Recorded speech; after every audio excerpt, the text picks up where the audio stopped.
Hello and welcome to another episode of Ain't It Scary with Sean and Carrie, brought to you by Killer Podcasts, an evergreen podcasts network. I'm the titular Sean. And I'm the very titular Carrie. It's the show that takes you inside the unbelievable, the unexplainable, the macabre, and the bizarre and tries to find an answer. Hello, Caroline. Hi.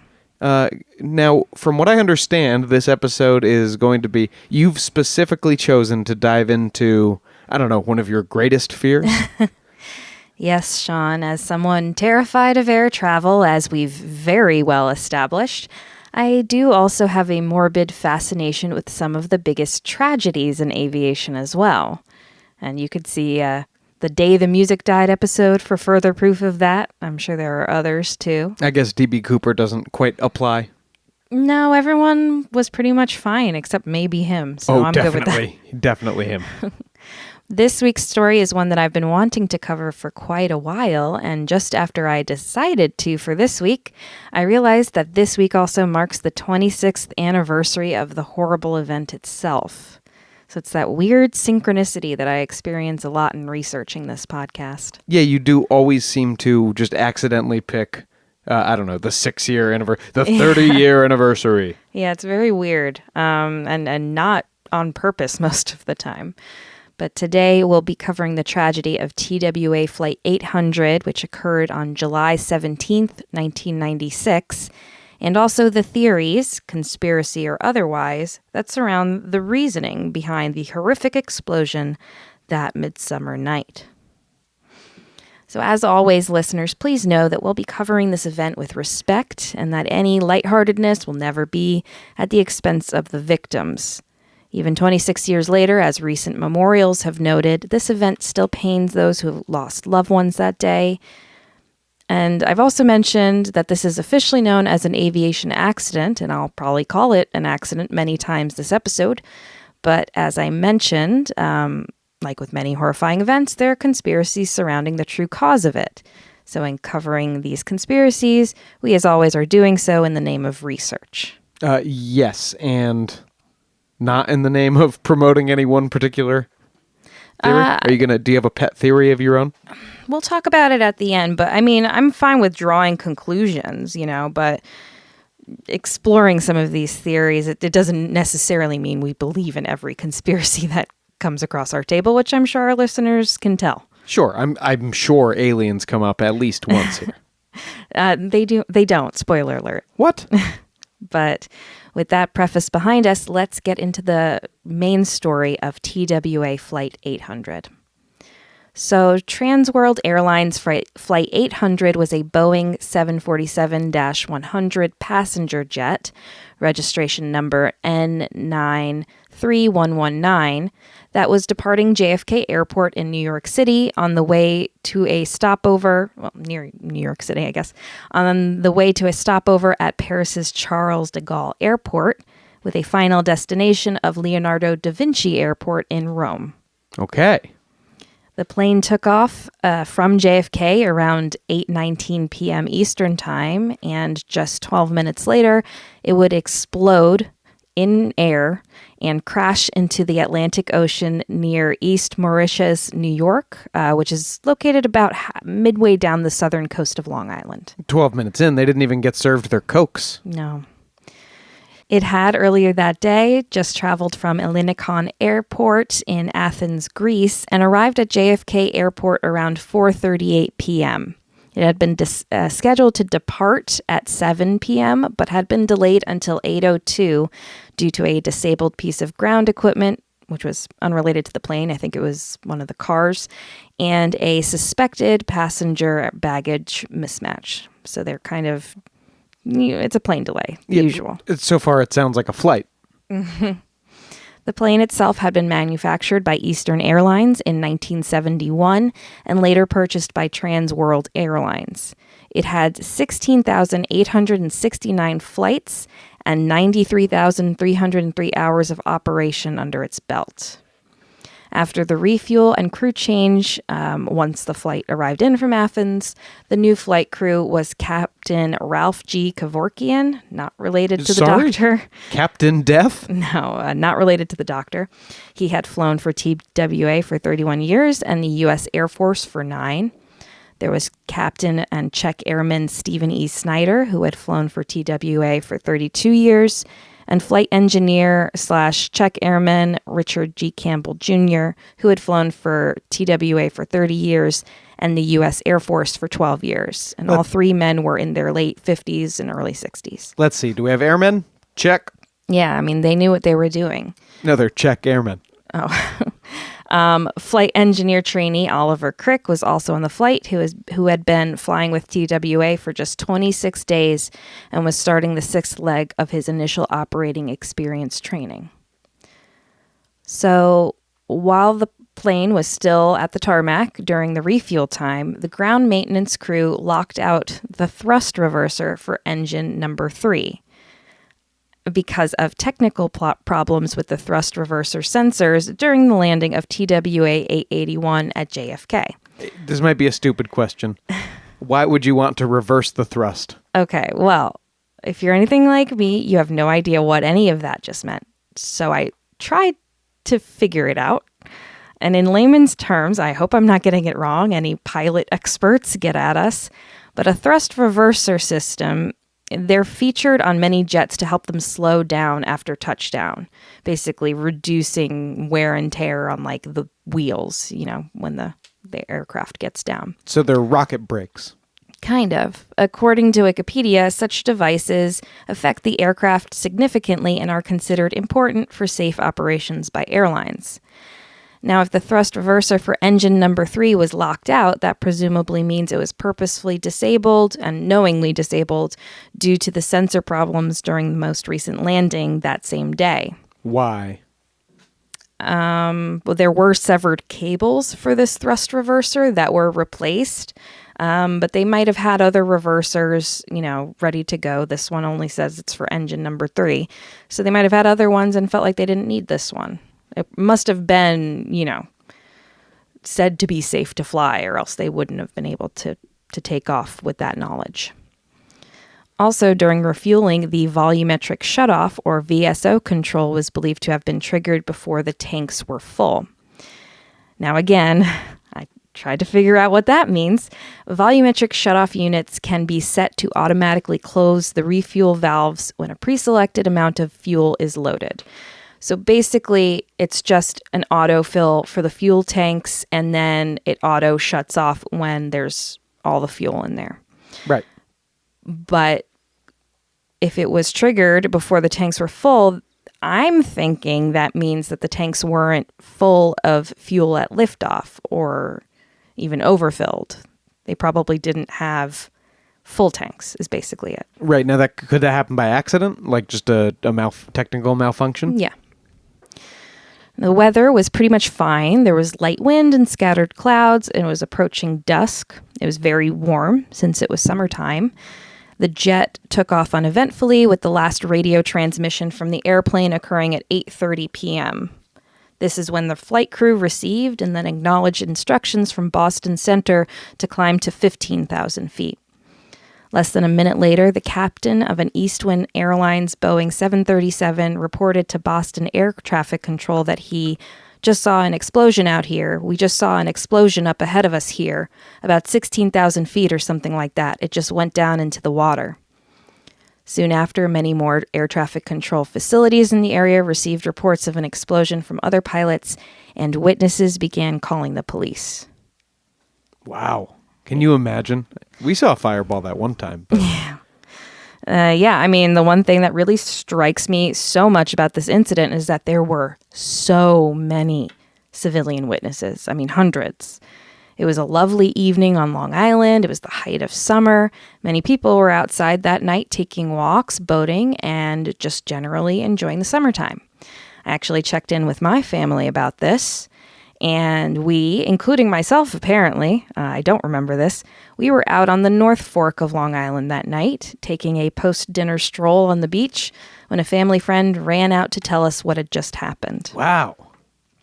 The explosion had taken place closer to the South Fork of the island, so we were on the opposite side of the island from the line of vision, but we did see tons of helicopters on their way to the site of the crash. That's a 5-year-old Carrie. Yeah, I don't remember any of this. I do remember the OJ car Bronco chase. chase. Yeah, but I don't remember this. I do often wonder what it would have been like to cast my eyes to the sky that evening and see the horror in real time. I think my fear of flying would be insurmountable if that were the case. Yeah, it's Bad already enough already. It already, as established, it already takes you a couple of vodkas and a Valium. Yeah, so I can't imagine being one of those people that saw this. Air traffic control began radioing Flight 800 to respond, but no one ever did. Upon realizing that it was likely them who had gone down, another pilot somberly stated, "God bless them."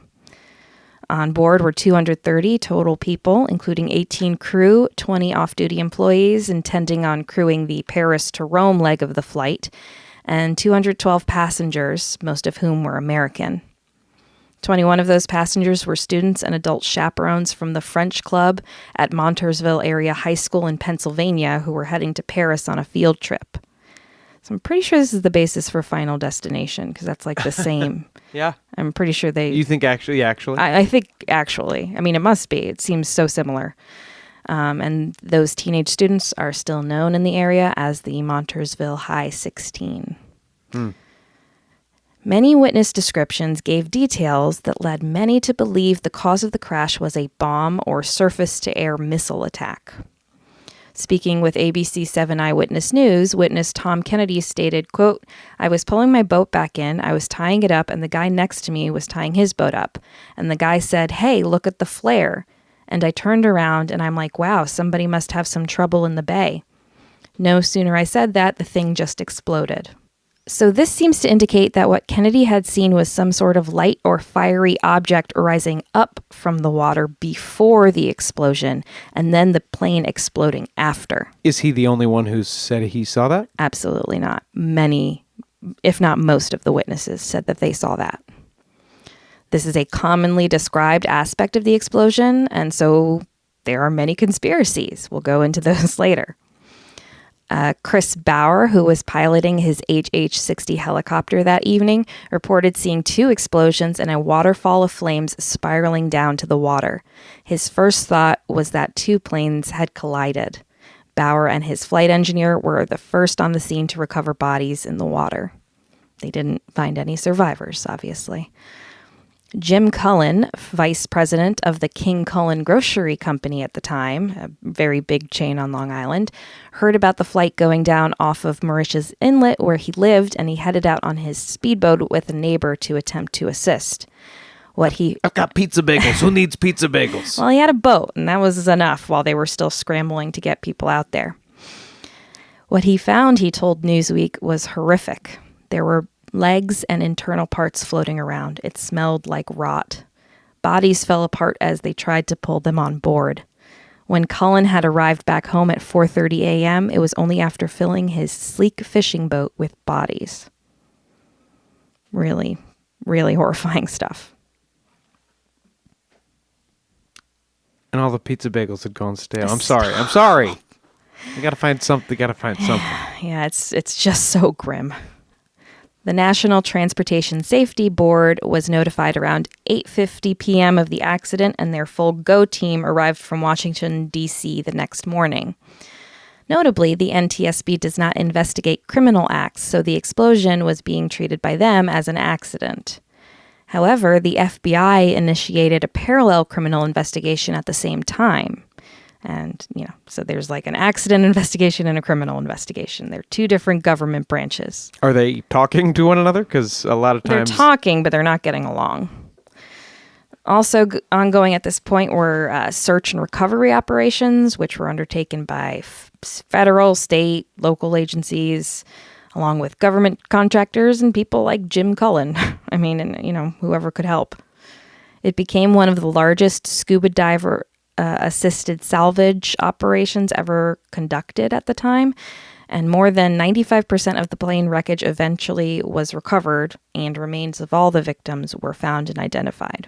Wow. I don't know if they're full bodies in every instance, but by July 22nd, 100 of those bodies had been recovered. The wreckage began to be transported to a hangar about 10 miles away for accident reconstruction and investigation. Do we know how deep the pieces were that they were recovering? Well, I think it's closer to a bay. Yeah. So, I mean, it's a general bay area, though if the plane had taken off an hour earlier as it was intended to, the water would have been over 1,000 feet deep. So, at the very least, it was easier to recover things because of that delay. Right. And they didn't need like a James Cameron little tiny submersible with the arms. No, but there was a lot of scuba going on. Pathologists work nonstop to identify the bodies, and the damage to the bodies varied. Some victims' bodies were mostly intact, but most were either burned, fragmented, skeletonized, or decaying, so they had to be identified by DNA testing and dental records or personal effects. The article Behind a Calm Facade, Chaos, Distrust, Valor, published in the New York Times a bit over a month after the explosion, it was kind of a special report on the first 36 days of the investigation. Such a long headline, and the word plane isn't even... Where was the editor? I don't know. This article kind of illustrates the horror of the situation along with the kind of banal strangeness of this investigation. Quote, at one point, after reports of HIV-infected blood on the flight circulated, a brief panic erupted on the Coast Guard station dock. A glass container broke and something that might or might not have been blood splashed everywhere. A madcap cleanup with bleach and brushes followed. Madcap? Were the Marx Brothers involved? It's just so 90s, There's also the fact that there was no real pattern to the injuries. Someone might have been completely destroyed while the person they were sitting next to was still relatively intact. Charles Wetley, who is the medical examiner, stated, "We saw no indication that those seated in the vicinity of the center fuel tank would have had more damage than those seated elsewhere on the plane." This will factor in later. Because it implies like that fuel tank didn't explode. Like if that tank exploded, the people nearest it would be more mangled. Is that the idea? At least there'd be more of a pattern of it. Many passenger seats that had sustained fire damage did not correlate with similar burns on the passengers supposedly sitting on those seats. So that could possibly mean that these passengers had been expelled from their seats before the fire spread to the main cabin. Hank Hughes, the senior accident investigator for the NTSB, concluded from this that with the injury patterns and seat damage being random and usually not correlated, the cause of the explosion must have been a high ordnance detonation, not a low-speed explosion, like a center fuel tank blowing up. High ordnance. Mm-hmm. So some kind of a high-yield bomb, High like velocity, a military. Could be. Shrapnel indicated that there was an explosion from below, but there was apparently no definitive physical or chemical evidence that a bomb was the cause. The Chicago Tribune wrote in August, officials believe the crash was caused by an explosive, a missile, or mechanical failure. Forensic tests have not discovered traces of chemical substances that would indicate an explosive. Wow, so that at that point, though, they weren't ruling it out even publicly, public comments. Well, it was especially because of so many witness statements saying they had seen some sort of flare going toward the plane and then the plane exploding. Initially, it was believed that everyone had died in the first explosion instantaneously, with the medical examiner saying it's like a car smashing into a brick wall at 400 miles an hour. It's an extremely violent whiplash, an instant loss of consciousness. You would hope. Well, horribly, it came out later that was likely not the case. Newsweek wrote just a week and change after the tragedy that most of the corpses Wetley and his team examined had been killed by the impact of hitting the water after falling from a height of more than 2 miles. A long, minute-and-a-half, terrible way to die. You could have given us another week first, Newsweek. Yeah, they were really in on the details. They're the ones that talked about Jim Cullen pulling body parts out of the water. It's like, whoa. Yeah, it's like the beginning of Saving Private Ryan. Yeah, I mean, their reporting on this was not like post 9/11 where we kind of expect those grisly details. Right. I was very surprised by it. And you're reading it like, this is a waiting room. Yeah, basically. Later, CNN reported in December of 1996 that The NTSB concluded that 15 people may not have died instantly, and 4 passengers definitely weren't killed by the explosion. In the cases of another 28 victims, the NTSB was unable to determine whether they might have lived for a short time after the explosion. But the bulk of passengers, 183, were killed instantly. So, Cold comfort? I mean, for most of them, I guess, but not all of them. It's just really, really awful.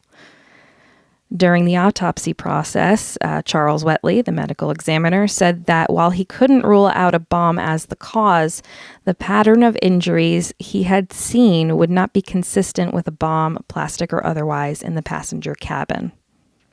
So take that how you will.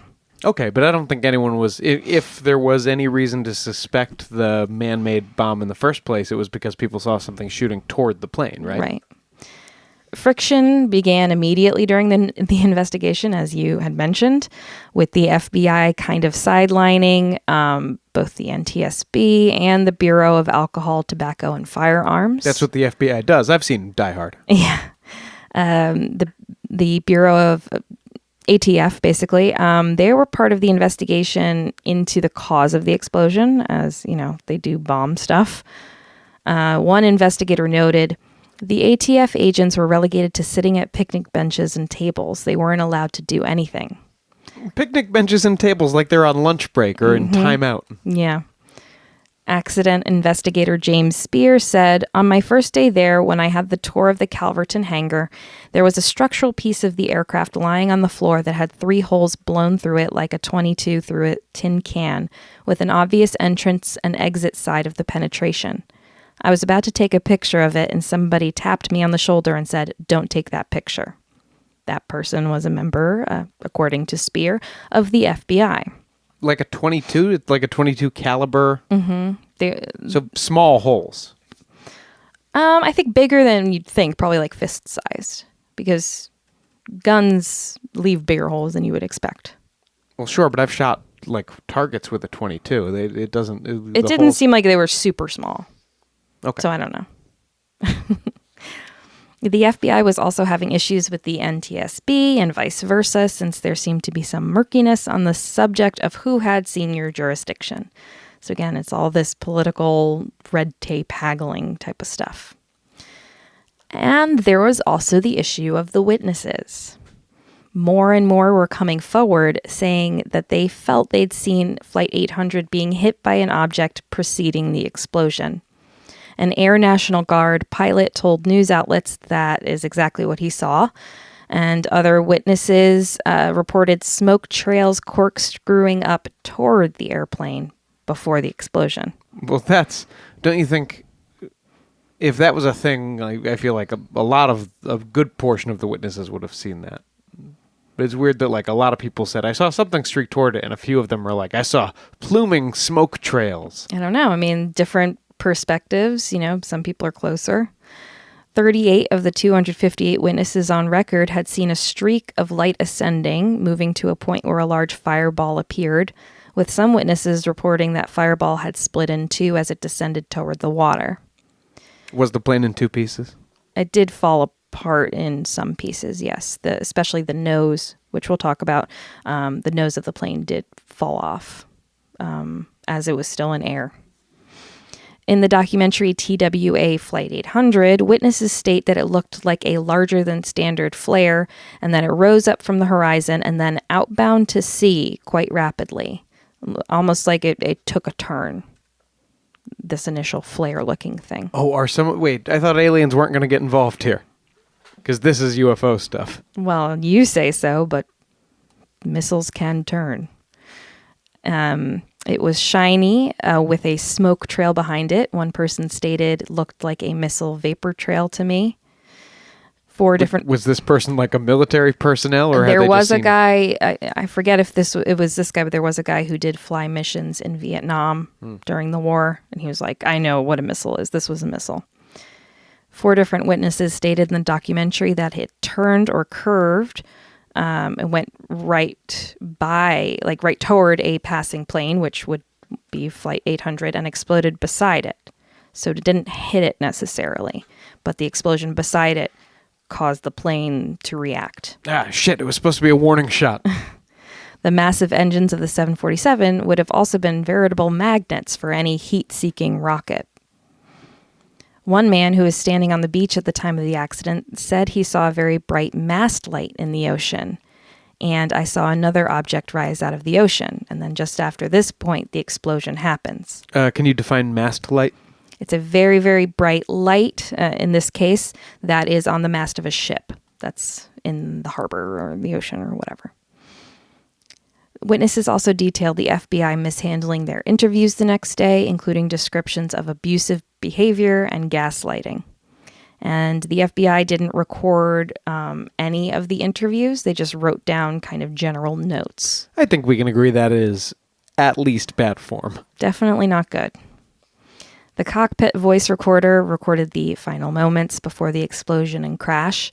At 8:29 p.m., Captain Kevorkian was heard to say, "Look at that crazy fuel flow indicator there on number 4. See that?" A loud noise recorded on the last few tenths of a second of the CVR was similar to the last noises recorded from other airplanes that had experienced in-flight breakups for one reason or another. Okay, fuel system indicator. Now we're kind of pointing back towards some kind of a mechanical malfunction, right? Could be.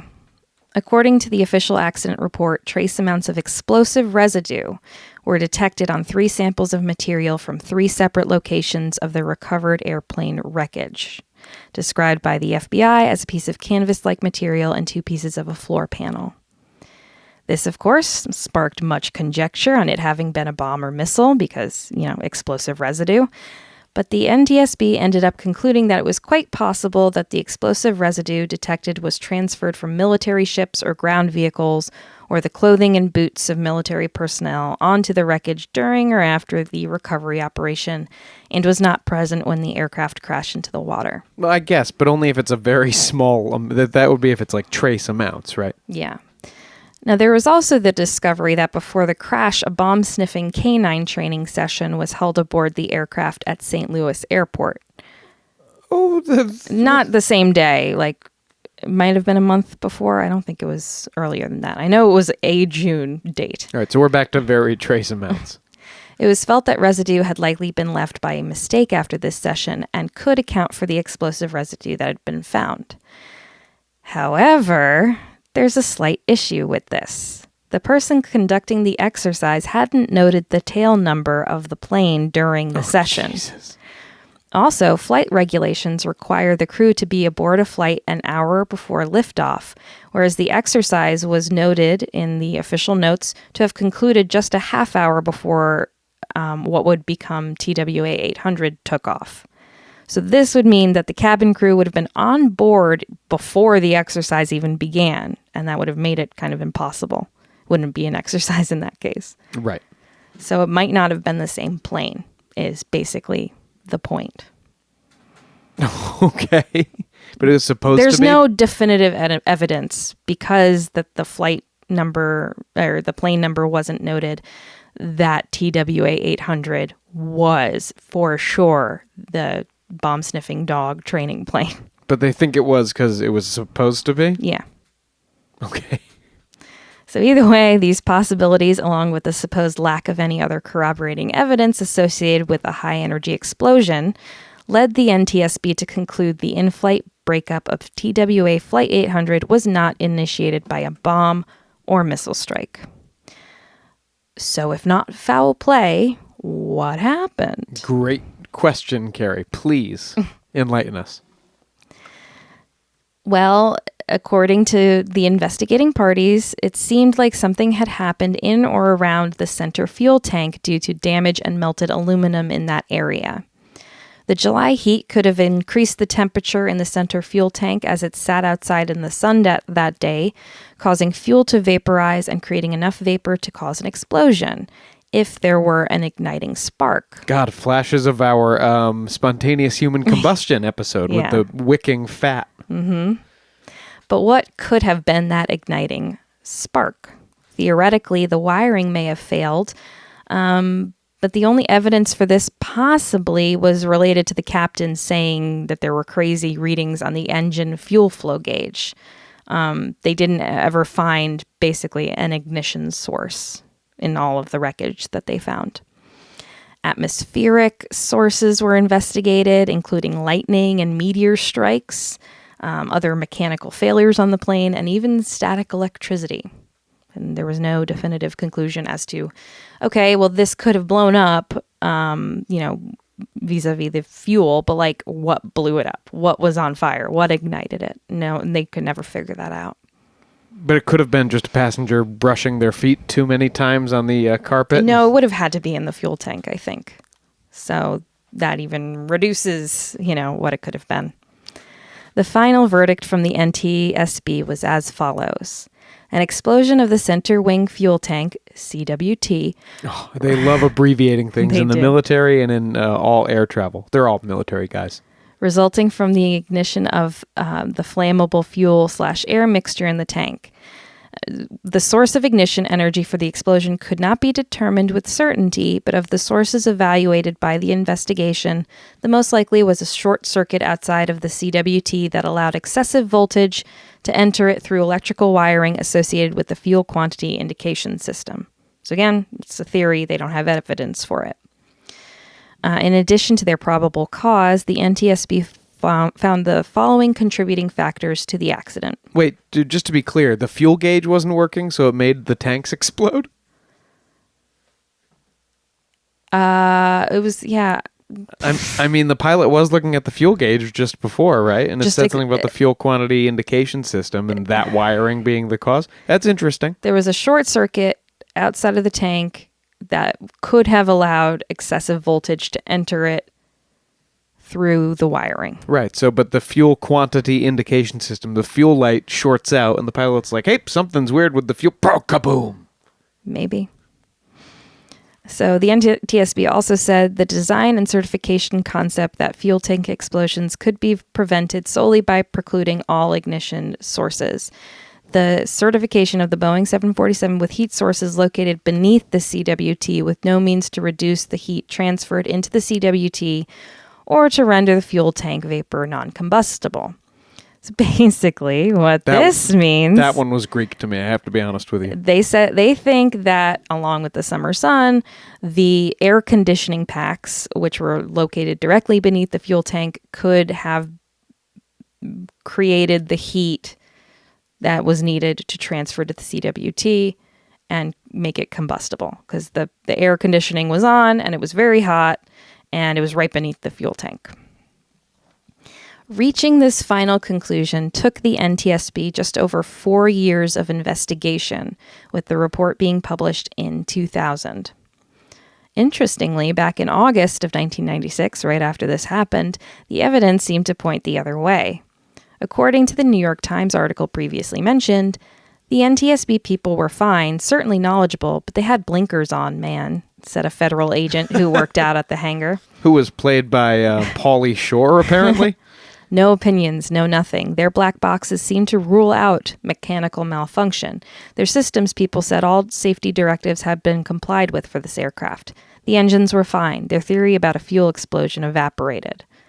So maybe they had to come back around to this theory, but it's very interesting that closer to the accident, things are different. And of course, different data says different things, right? But yeah, maybe the fuel explosion... Less time to spin, Maybe the fuel explosion theory evaporated back then because they were like, well, no fuel source, no ignition source. And then they had a few years to work on what the ignition source could have been. Could have, but still no proof. Considering the extensive damage to the aircraft's front landing gear, many FBI and ATF agents at this time went off the record to state that they felt the damage was consistent with bomb damage. But it seems that had all changed by 2000 when the official report came out. So either, changing culture or mounting evidence or cover-up. There are many possibilities. 13 years later, on June 19th, 2013, the NTSB acknowledged in a press release that they had received a petition for reconsideration of its investigation into Flight 800. In 2014, the NTSB declined the petition. In a press release, they also stated, after a thorough review of all the information provided by the petitioners, the NTSB denied the petition in its entirety because the evidence and analysis presented did not show the original findings were incorrect. However, many think that the findings were incorrect, and in fact, a cover-up has been in place since the very beginning. But why and how? Well, we'll go into these theories after the break. Oh, I am so confused already, and I can't wait to dive further in. Let's go.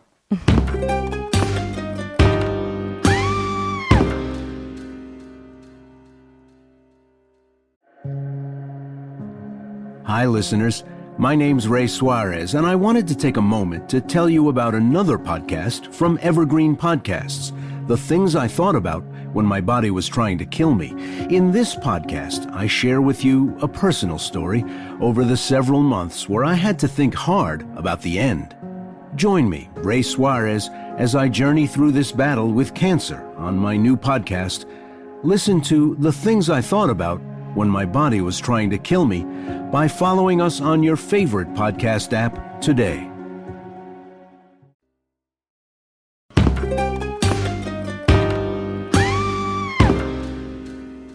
Welcome back. I'm not going to waste too much of your time here because I know we have a dense information to get to in this story. But in the earlier segment, we heard all about the summer 2006 crash of TWA. 1996.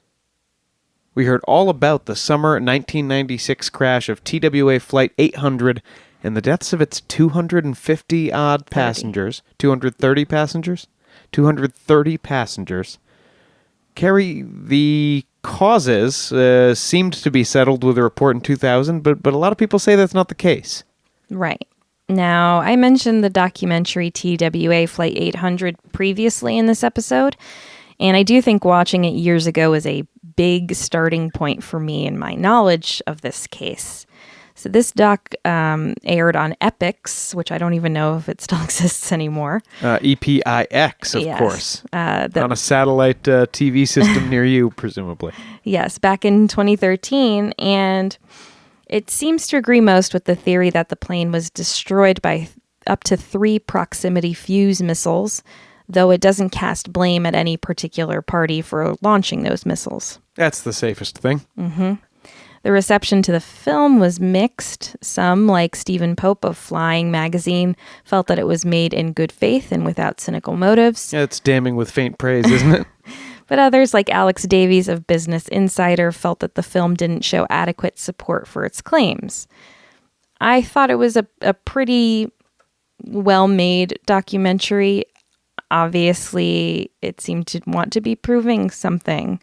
So it definitely had a goal, but it wasn't like Fahrenheit 9/11. Like, it wasn't very sensational. Yeah, it was pretty straightforward. Cool. But let's go into what some of the documentary's claims are. The main thing is obviously that TWA 800 was purposely shot down by a missile aimed at them from land or sea. This is, of course, due to the many eyewitness accounts that insisted they had seen something resembling a flare shoot towards the plane and eventually hit it or hit near it, causing the explosion and eventual crash. However, both the CIA and the FBI concluded that the many eyewitnesses did not see a missile. Their theory was that just after the initial explosion, the plane pitched up abruptly, climbing from 13,800 feet to 17,000 feet very quickly. The CIA animation on the case states, "Those who said that they saw something ascend and culminate in the explosion probably saw the burning aircraft ascend and erupt into a fireball, not a missile." And the not a missile finding is bold and underlined in text in the video for added emphasis. That's hilarious. Obviously, They keep saying not a missile. A link to that video on our website and probably our socials. Mm-hmm. Wow. So wait, the force of the first explosion or what threw off its pitch and then the plane just climbed? That's what they said. And so, yeah, but weren't those witnesses saying they saw a plane in the air and then something ascending to strike that plane? That's what they said. Some FBI agents said it was the bystander kind of effect, or the witness effect, where you're not, you think you see something and you don't. That all of these people had it somehow. The guy in the documentary was like, I don't know psychology, but that's what I was told. It's like, oh, okay. So in the film, Tom Stalkup, a physicist and investigative reporter who also co-produced the film, gave his impression of seeing that video and conclusion given on the news soon after the incident. I felt assaulted. I felt as if I was being lied to. It looked more like a big piece of propaganda than the results of an air crash investigation. And I just knew that there was something wrong. It just seemed odd to me that they had to focus so much on telling us what it wasn't rather than what it was. You know what feels like propaganda is when the producer of a documentary is one of the main interviews. Well, he's been one of the biggest proponents of getting the government to admit that there was a cover-up and accessing all of this information and filing Freedom of Information Acts. So I'm not surprised. Stalkup that evening found the testimony on the internet of the Black Hawk helicopter pilot who was in the air at the time and who had gone to the press saying that he had witnessed an object hit the plane. So this kind of sparked even further interest. And you always get better. It's a more credible witness when it's a military person, in a way. Right. Especially a pilot who you feel like is used to scanning the horizon with his eyes. Stalkup called several of the other listed witnesses who recalled the event vividly for him, and they insisted that they saw something rise from below and hit on or near the plane. There was a flare and then an explosion, not an explosion and then a flare. So this is where he began to investigate. Of the CIA video, accident investigator James Spear says, I think the zoom climb, which is the plane pitching up after the explosion, is fraud, waste, and abuse. I don't know how they, the FBI, got the CIA to get involved in this. Absolutely ridiculous animation. I don't know. How do you get the CIA to lie? That's his belief for sure. No, I'm kidding. I think the CIA mostly lies. Isn't that their jobs? Yeah. Robert Young, TWA senior accident investigator, agreed.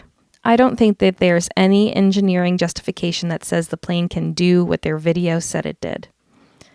The main reasoning here is that the nose came off, as we mentioned before, during the initial explosion and fell quickly to the sea. The nose of the plane by itself weighed about 90,000 pounds. Wow. So the investigators, who were quoted in the documentary, argued that if the center of gravity were disrupted that much and the airplane tips up, it would either stall and fall or break apart instantly. Well, that's true if the rear of the plane isn't also heavy. Yeah, but it's usually not going to be heavier than the nose.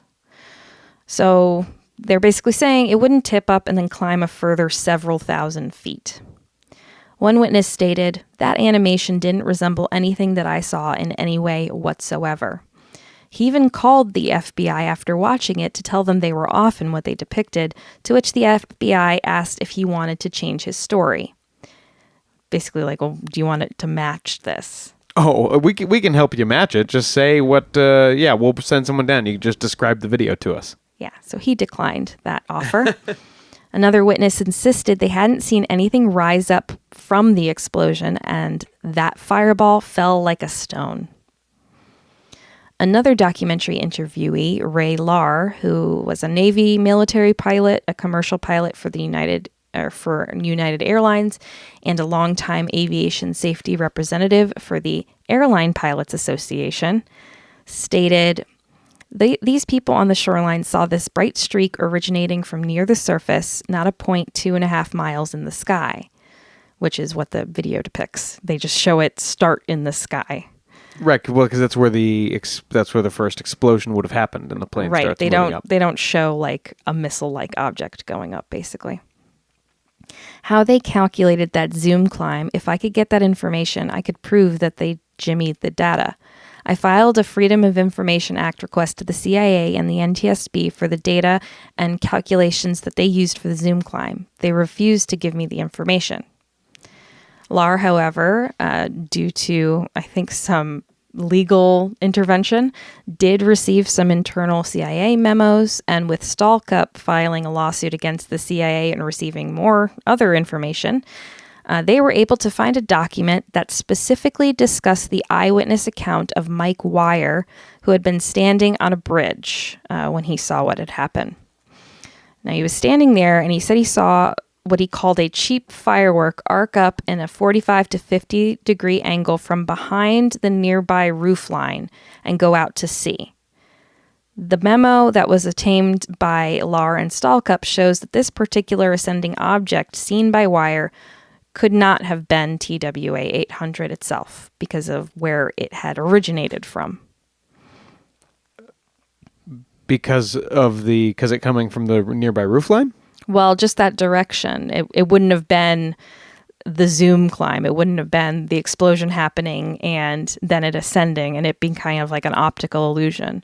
Right. Because of what Mike Wire saw, it seems to lend, or says he saw, it seems to lend credence that something headed out toward the plane. Well, but if he only saw something headed up at a 45 to 50 degree angle, couldn't that have just been the plane doing its normal climb? No, because I believe the plane was coming from a different direction. And this also, it arced up and turned to go out to sea. So there was some movement to it. It didn't shoot straight up. The CIA video even changed this account, showing the white light seen by Wire starting high up in the sky and not behind the house as he had seen it, and then proceeding upwards. But as Wire stated, that's not what I saw. Well, maybe they just removed that, just trying to play devil's advocate. Maybe they just removed the buildings, you know what I mean? So it starts at the top of the buildings. I saw it, the houses are there. Oh, no. So there is a roof line. It just starts 2 miles up in the sky. Huh. For his part, Lahr was disheartened by the experience. It was the first time I ever distrusted my country. In World War II, I couldn't wait to serve, and I stayed in the Navy Reserve. I believe in this country, and for that kind of cover-up to be tolerated, it makes me fighting mad. Well, welcome to the latter part of the 20th century, Lahr. The rest of the country, I think, was there 20 years ago? Yeah. Another witness stated that after giving her eyewitness account, the representative from the FBI asked if she had her papers in to become an American citizen. And the woman confirmed that she did. Allegedly, the FBI responded saying, well, it would be very wise of you, if you want to become an American citizen, to keep very quiet about this and not to talk about it. Wow. So it's literally like the movie JFK. Yeah. You know, just these threats. Or the reporter in Die Hard. Yeah. Yeah, I'll have ice down here in no time. Whatever it is he says. Hughes further alleges that during his time on the investigation, David Meyer, a representative from the NTSB, who according to his own biography was responsible for investigative data management and leading eyewitness activities on the investigation, this guy came to the evidence hangar and began changing the data on at least 10 to 12 evidence tags, editing the locations where the pieces of evidence were found. And you can see this on the tags. The first zones are crossed out and new ones are written in. Does he say he was correcting them, or what's his excuse? He refused to be interviewed. They did ask him. So, for example, the aft keel beam, which is under the center tank, originally came down in what was designated as the yellow zone for evidence recovery. There was the yellow zone, red zone, green zone. The evidence tag was physically altered to state it actually came down in the red zone, which is a different area, and it's speculated that this is because it fit much better with the exploding center tank theory if this particular piece was recovered from the red zone. Well, it's pretty smart cover-up. Not if you're just Xing something out. I mean, you could see it. When it came time for the official public hearing on the findings, several investigators stated in the documentary that they were threatened to keep silent during the hearing for fear of possibly losing their jobs and or other repercussions. The eyewitness testimony portion of the hearing was also canceled, and Hank Hughes stated that his official report was cut and amended without my knowledge. He also added, "We were directed to write a factual report, but not an analysis." Charles Wetley, the medical examiner, also stated he was told not to provide analysis on the data. In both cases, the directive to not provide an analysis of the facts and circumstances of the incident in question was extremely unusual, and they both said this was the only time it ever happened to them. They're like, listen, we will draw up the conclusions for you. Mm-hmm. Just tell us what you know is true. And they both said, like, there's never been another case where I was told not to give my analysis. Right. And then we'll decide whether we have to kill you based on what you've noticed. Yeah, I guess. Now, in terms of evidence, there was a splatter pattern of material deposited on the top of the center wing fuel tank. The pattern, intriguingly, was continuous across the fracture lines where the plane had broken up into pieces, but it was not found on the fracture's surface. So basically, what that means to investigators. Thank you. This debris, this splatter, was deposited prior to the center wing tank exploding, which is weird. Because that's supposed to be what caused the whole thing. Right. It was never definitively identified what the splatter was from either. Both Hank Hughes and Bob Heckman, who was an explosives unit examiner for the FBI in the investigation, stated that they had never even been shown this evidence. It had been brought down to NASA at the time for testing, and the NASA tester, Charlie Barrett, gave Tom Stalcup a copy of his report wherein he describes finding the presence of 7.5 micrograms of nitrate within the splatter, which could indicate the use of explosives. Or something else, maybe. But it could be explosives. Okay. But that's a tiny amount. Well, it was just this one sample of the splatter. It wasn't like all of it. However, testing was discontinued on the splatter after this point, even though they had just found nitrates, and in any other investigation, they would have continued testing. Dr. Merritt M. Berkey, the chief technical advisor and lead fire and explosives investigator for the NTSB, says in the documentary, "I don't have a recollection of why I didn't order more testing, other than to say we didn't do it." Okay. Mm-hmm. Has he moved on to another job at this point? They're all retired. They're all guys. The upper surface of the left wing of the plane was shattered, while this was not the case for the right wing. Now, fuel was contained in both wings, so the NTSB reasoned that the impact of the left wing hitting the ocean pressurized the fuel, causing it to burst and shatter the surface of the wing. Okay, I buy it. But they also stated that the left wing had broken off in the air and spilled much of its fuel as it had broken. So would the impact with the ocean really cause the kind of hydraulic forces needed to shatter the wing with so much less fuel? Well, maybe not, but the wing also might have not needed as much of an impact if it already was burst. Well, what could cause those needed hydraulic forces was some kind of impact to or near the left wing while still attached to the plane and still full of fuel.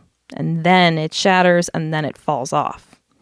Some eyewitnesses saw the plane bank to the left, which could have been caused by this initial impact or nearby explosion, and the right wing, still being attached to the plane with all its fuel, could have shifted the direction of the craft. But do you think it's possible that the bank of the plane that some witnesses saw and the bank of the missile that some witnesses saw could be the same object turning slightly in the air? Well, the left turn of the plane was also captured on radar.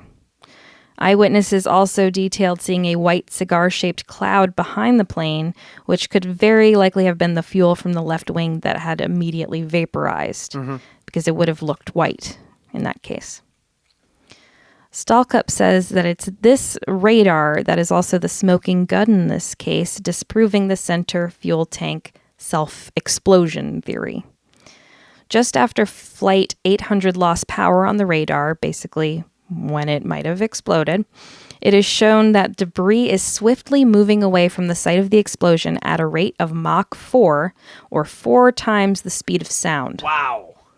The official NTSB conclusion states that the explosion of the center wing fuel tank was a low-velocity explosion, or slower than the speed of sound. So how could wreckage be traveling away from the site of the explosion faster than the speed itself when the explosion was slower. Superman? Is it Superman? No. The one woman did describe it as looking like the original flare missile thing, as looking like Superman does in the movie, like that kind of streaky look, yeah. So here's the gist of the final documentary theory on what really happened to Flight 800 in the documentarians' and witnesses' own words. TWA 800, man, the altitude maintain 13,000 only for now. After climbing out of JFK Airport, Flight 800 leveled off at 13,000 feet.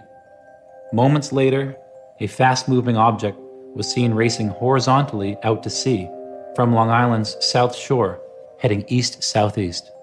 One of the dozens of eyewitnesses who saw Object 1 was Lisa Perry. And I see something that's going across the sky. It's going very quickly. It looked kind of like that Superman bullet. Oh, there it is. A few miles offshore, it turned upward and began climbing while heading south. And it wavered and zigzagged as it flew. Then it turned. At this time, a second object rose off the ocean miles away and further to the east. Both objects began converging on Flight 800. Object 2 approached the jetliner head-on. And then start climbing, passing my altitude. Pilot Vasilis Bakunis, flying at 2,000 feet, saw the object rising from below his altitude. Is this the Black Hawk? Meanwhile, Object 1 headed behind and to the right of Flight 800. It suddenly turned left toward the jetliner and exploded near Flight 800's left wing. The detonation of Object 1 near the airplane caused the upper surface of the left wing to shatter. As the plane banked to the left, misted fuel coming out of the top of the left wing made a thick white plume of vapor behind the jetliner. Then, Object 2 exploded with two nearly simultaneous explosions. 2 ordnance explosions. The time difference between the two explosions was a fraction of a second. A third object came racing out of the ocean and climbed sharply. It appeared to come from a ship. At night, in the evening, ships turn on their lights. Sometimes they'll have a bright mast light. This particular vessel had a very bright mast light. From the mast light, there was another flash, and I saw another object rise out of the ocean. Object 3 exploded underneath the aircraft's nose, causing it to fall off. As the aircraft fell to the ocean, its wings broke off, creating two huge fireballs in the sky. Okay, so he has the documentarians, and that was one of the documentarians that we heard. That was the physicist Tom Stockham. So I like that he's taken everyone's accounts, every eyewitness account that we've heard, every detail we've heard, and he's knitted them all together into one kind of unified theory that holds everything together. Mm-hmm. But some of those, like the mast light, we only hear about from that one guy, right? Yeah, but he had a very particular perspective because he was on the beach, and I'm sure it was a certain beach. So not everyone might have seen a mast light in the water from if they weren't at that vantage point. So I can kind of buy that. Right, but it just seems like we added a whole third missile just to explain that guy seeing probably a boat in the water. And that... Well, he did see a boat in the water. He's saying he saw something come out of the boat into the sky. I know, but only he says that, and eyewitnesses are unreliable enough that you want a lot of people to have said they saw something. So it's just that some of the elements of this narrative he's put together are based on, like, you know, what one person thinks they saw. Mm-hmm. And that's really, it's all really eyewitness testimony so far. So that's where my skepticism comes in. But it's eyewitness testimony, and it's their, investigative testimony as well. There are official investigators, part of this documentary, 3 major players, as well as other people who are interviewed who are also finding some issues with the investigation. So yeah, but I'm fascinated so far, and I don't think there's ever been a government investigation that hasn't had some problems. So yeah. I'm sure I largely agree with them. A lengthy list of officials refused to be interviewed for the documentary, leaving it, as we mentioned, kind of one-sided, trying to prove this theory. Though at least they did try and reach out and obtain these interviews. They list a bunch of people at the end, And the decliners ranged from then President Bill Clinton to NTSB Chairman James Hall to lead FBI investigator James Kallstrom and many more. So it seems like several experts, investigators, and witnesses believe that there was some sort of cover-up to hide the fact that the plane was purposefully or accidentally maybe shot down. And there was a cover-up to convince the public that it was just a terrible accident. But to what end, you may ask, Sean? Yes, I do ask that. And, yeah, it's really one of those cui bono situations. Why would the NTSB do this? Well, just like the defense in a criminal trial, the documentarians seem to more want to establish reasonable doubt rather than putting forth theories to that end of who actually did this. But generally, the main theories seem to be either pre-9/11 air terrorism or a U.S. military training exercise gone presumably horribly wrong. For the former, unless a confession comes along, if we don't know by now, or at least aren't being told, then we likely never will.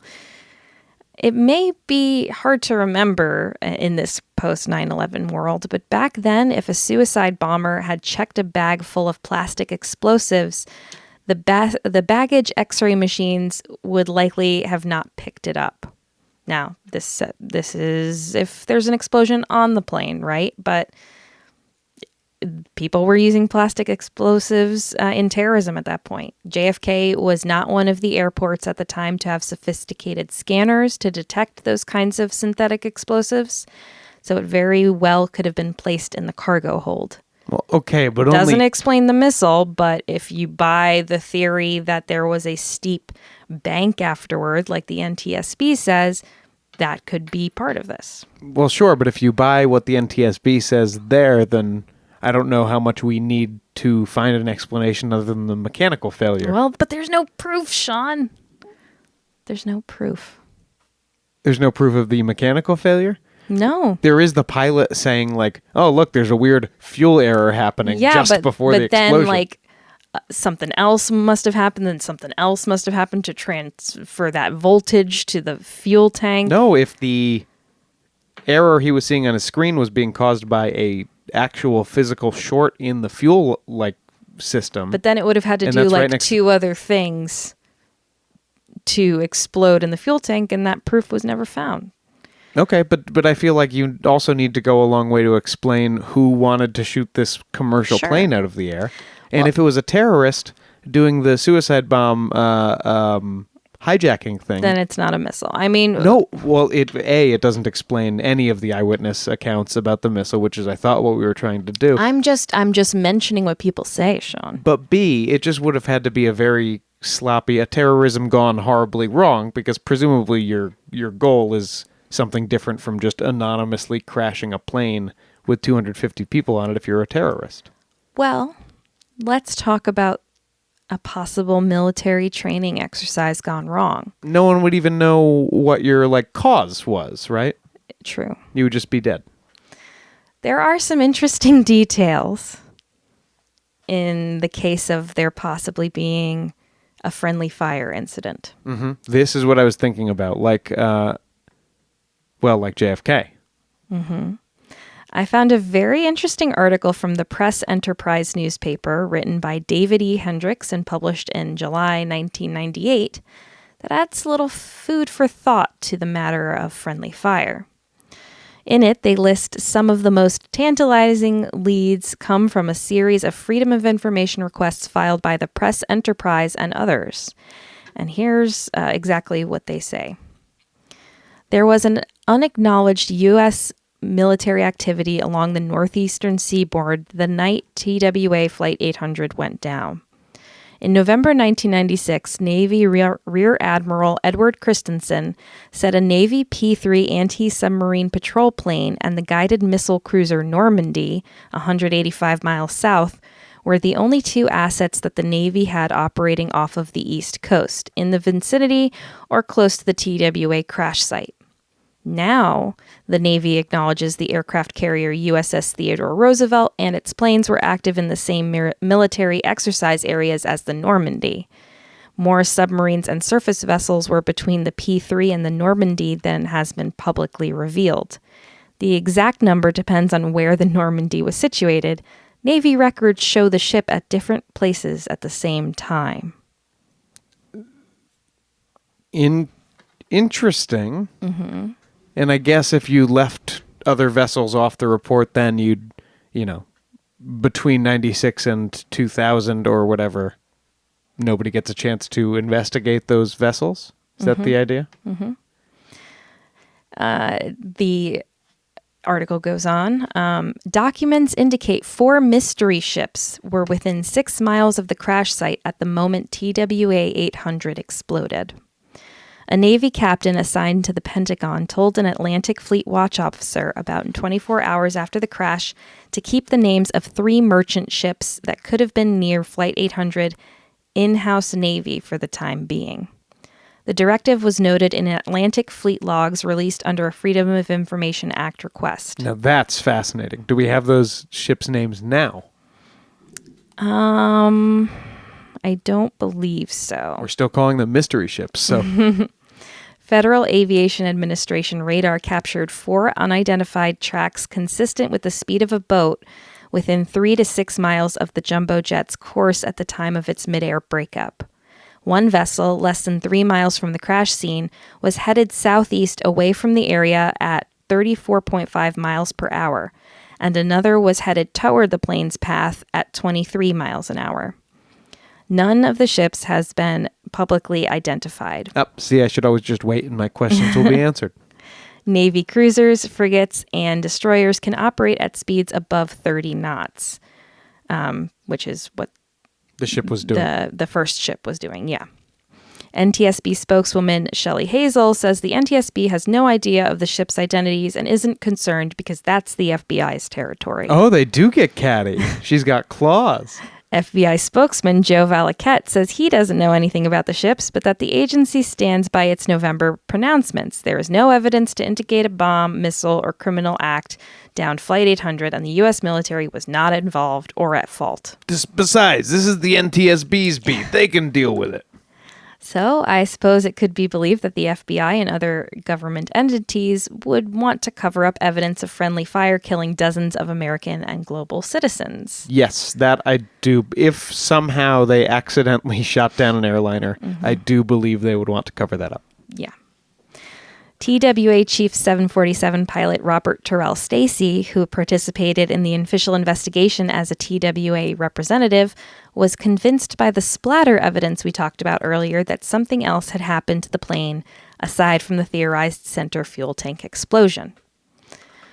Stacy worked with journalist James Sanders and his wife Elizabeth, a TWA flight attendant, to remove items from the reconstruction site, such as samples of seat fabric and investigation documents. Very secret.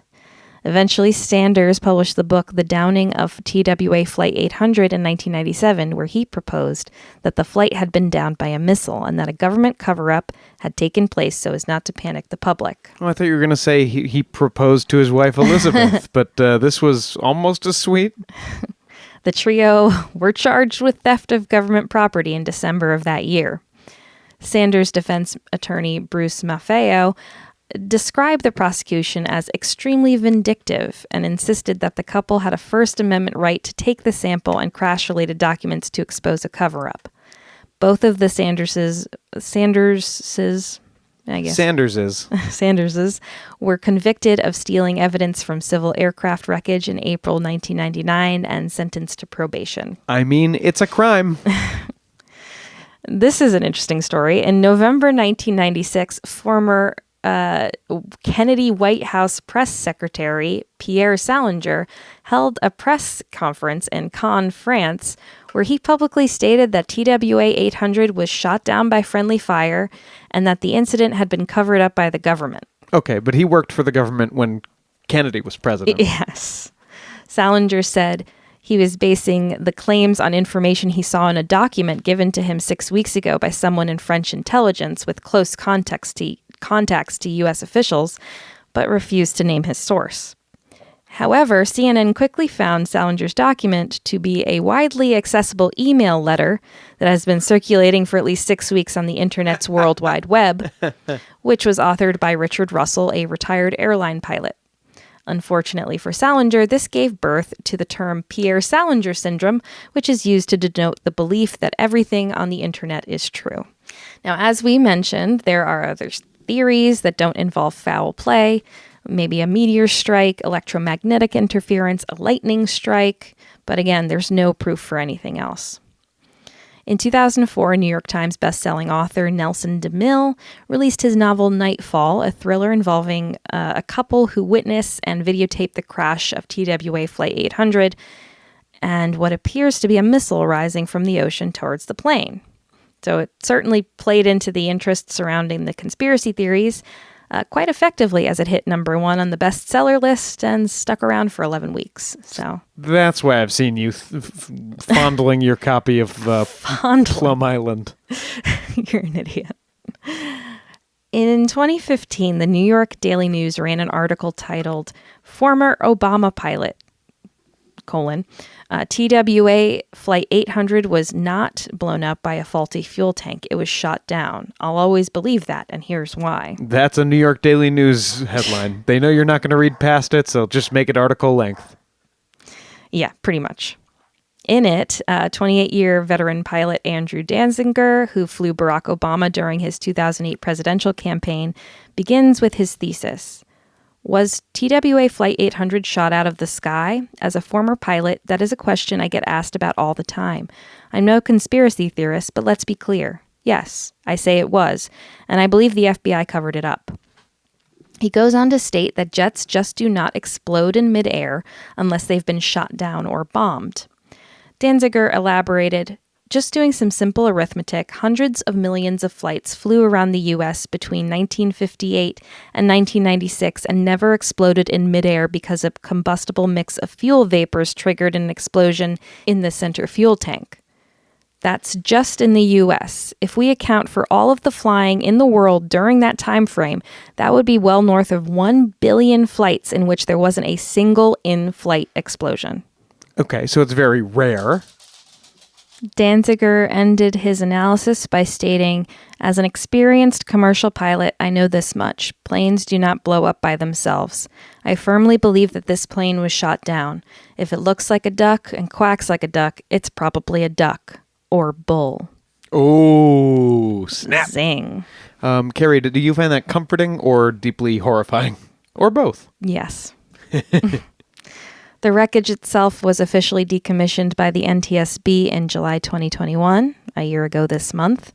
As the NTSB had agreements with the victims' families that the wreckage cannot be used in any kind of public memorial or scattered in the ocean, the plan was to scan each piece of debris with a 3-dimensional laser scanner, with the data being permanently archived, after which the wreckage would be destroyed and the metal recycled. Oh, and it'll be so fun because it's a loophole where they can build each part of the plane again and then put it on display as part of a memorial. Perhaps. I hope no. Hopefully they won't do that. Yeah. Any parts of the plane that cannot be recycled would be disposed of in landfills. Destruction of the wreckage was scheduled for completion before the end of 2021, so presumably that's happened by now. That's the last that I was able to find on it. No more explosive residue will be found. Yeah, certainly not. And so, 26 years to the week since the horrific TWA Flight 800 tragedy, there remains almost as many questions as definitive answers, if not more. But most importantly, the ones who passed aren't the only victims in this situation. It's also their families who have had to live without their loved ones for decades now and are still unsatisfied with many of the conclusions reached by the investigation. It's also the rescue divers who had to experience what the New York Times called a dark harvest of misery. Oh, Jesus, that's the latest Nick Cave album, I believe. Yeah. They were mining the ruins on the ocean floor, bringing up the remains of passengers and the wreckage itself. As trauma counselor Frank Farrell stated, "You pull up someone who looks like your wife or child, and you never forget that. Trauma burns into your memory." It's also the witnesses who had to watch the horror that day and deal with the fact that many of their testimonies were altered or dismissed.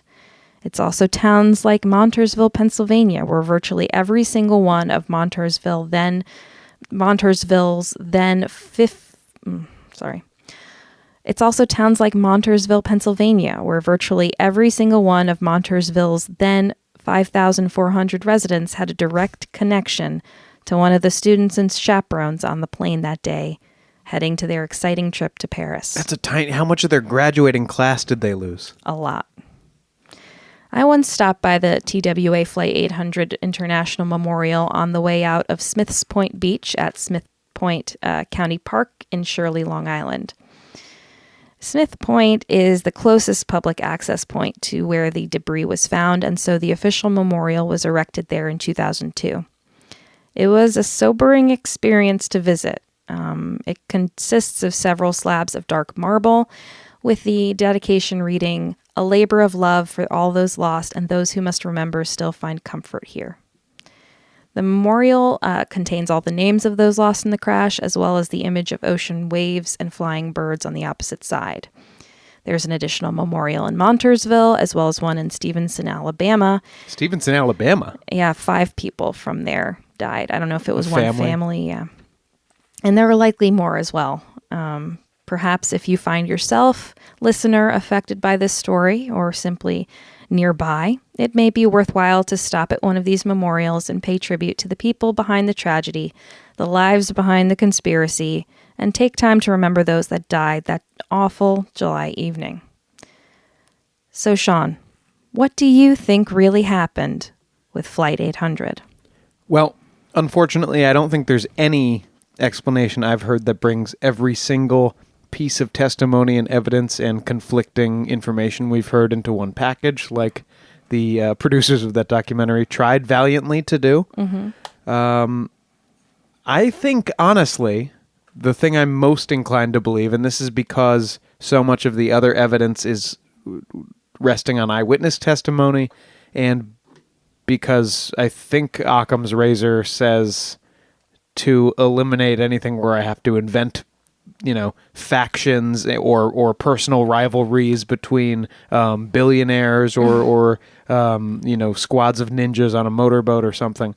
So I think, the fact that the pilot said, there's something wrong with our fuel line, and then one of the explanations was like a spark that would be near the fuel line, that kind of brings that together for me in a way that I could say. And these people on the ground certainly witnessed something dramatic, right? So their brain could fill in all kinds of... But everyone, like almost everyone, there's a lot of people that saw something like a missile. Yes. That's my problem, is that I could believe one person, a couple people, even a handful, but there's like dozens of people that saw this. And so there's... Including people who, like a Vietnam, pilot who has experience with both flying and missiles, saying, no, this is not just some, optical illusion after the fact. Like, this was a missile that was heading for that plane. It would just have to be such a big conspiracy. We were talking earlier about how in this story, a fine point is... Actually, I'm never quite sure how that expression is supposed to be used. Either a fine point or not a fine point is put on the FBI and NTSB not working well together, not sharing their information. Well, only one of those factions had to know. I don't think that that's true. I think if the FBI is doing a criminal investigation and you're the NTSB, I think you're going to have to either let them in or do a lot of work to keep the best law enforcement in the country from figuring out what you're doing.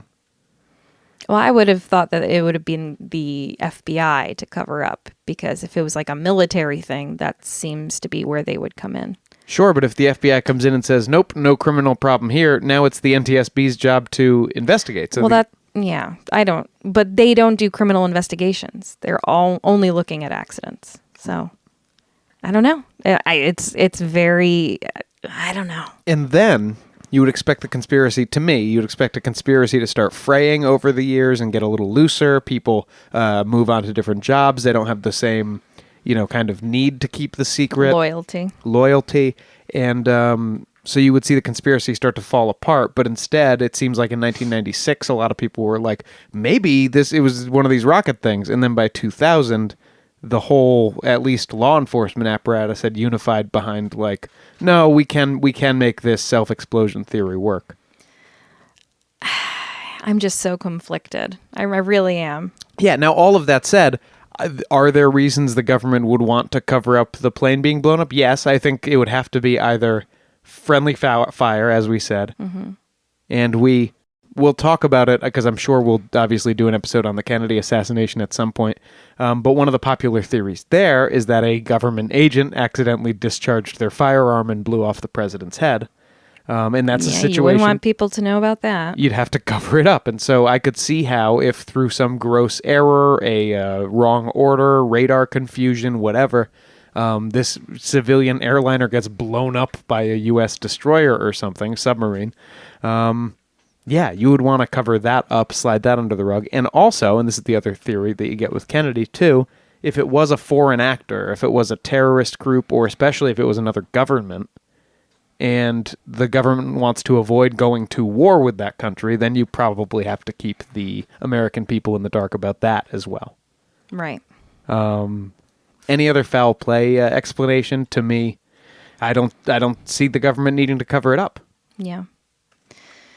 Yeah, I'm real conflicted, guys. I'm not the one to just always believe conspiracy theories, but there seems to be as much evidence for accident as there is for some sort of purposeful or even accidental shoot down. So I'm conflicted. I really am. I hope the families find peace. But yeah, I genuinely don't know what to think. Well, it's a shame that this was so long ago, and there's probably not additional new details coming out. But only even less because the evidence has been destroyed at this point, you know? Exactly. So we'll keep our ears out, and hopefully we'll be talking about this in a news segment sometime coming up. Maybe even coming up next. What?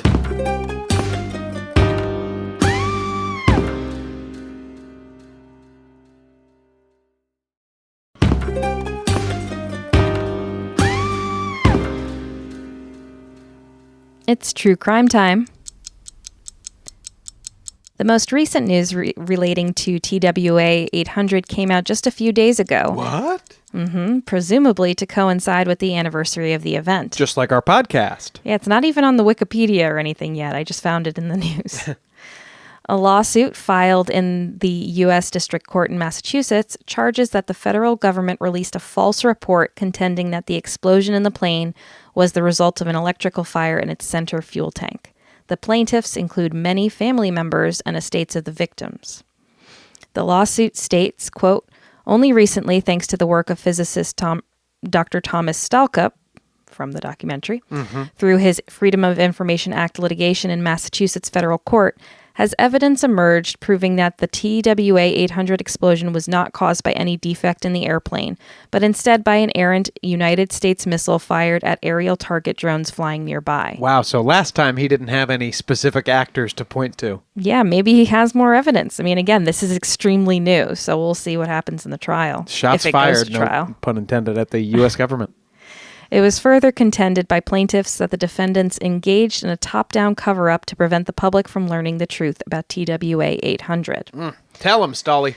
Well, it seems Stalcup's work has continued, and many, including the victims' families, or a lot of them, still believe in it. So we'll keep you posted on where this suit goes. I'm very curious to see if he has any additional information or evidence. I can't believe the timing on this, Carrie. You did this on purpose. You called your buddy Stalcup and you got him to release the info. I genuinely didn't do any of this on purpose. Not even blow up the plane? I would never. I thought I could get you.